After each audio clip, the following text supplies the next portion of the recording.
Ayan, para sa ating cream patisserie is ito ang ating ingredients. Ayan, 2 egg yolk. Ayan ang ating brown sugar. Ayan, powder siya. And then, of course, ang ating fresh milk.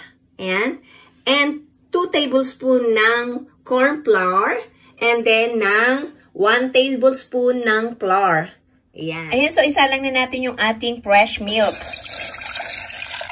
Ayan, maglalagay tayo ng vanilla, guys. Ayan. So, para mas malasa yung ating cream patisserie.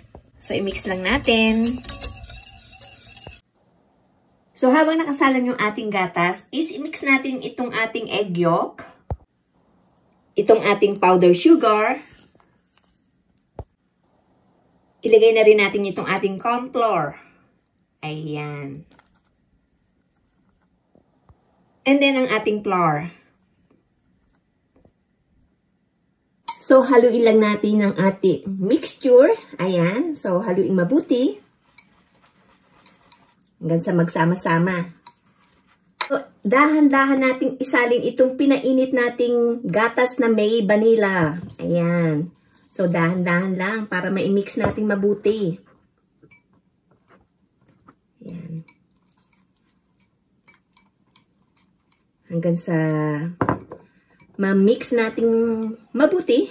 Ayan, so, maglagay ulit tayo. Ayan, normally yung iba is nilalagay nila is white sugar. Ako kasi is mas gusto ko yung brown sugar. Ayan.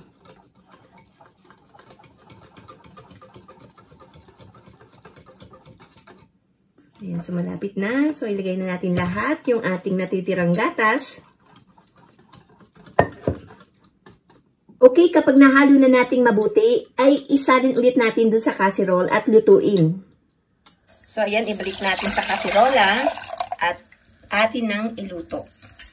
Ayan, haluin lang natin ng haluin para wag siyang manikit sa kaldero. So, ayan na, malapot na yung ating cream patisserie o custard cream. Ayan na siya, lumalapot na. Oh, ayan na, ready na yung ating custard cream. So, palamigin muna natin, pero lagyan muna natin ng butter. Ayan, so mainit-init pa, kaya matutunaw yung ating butter dyan.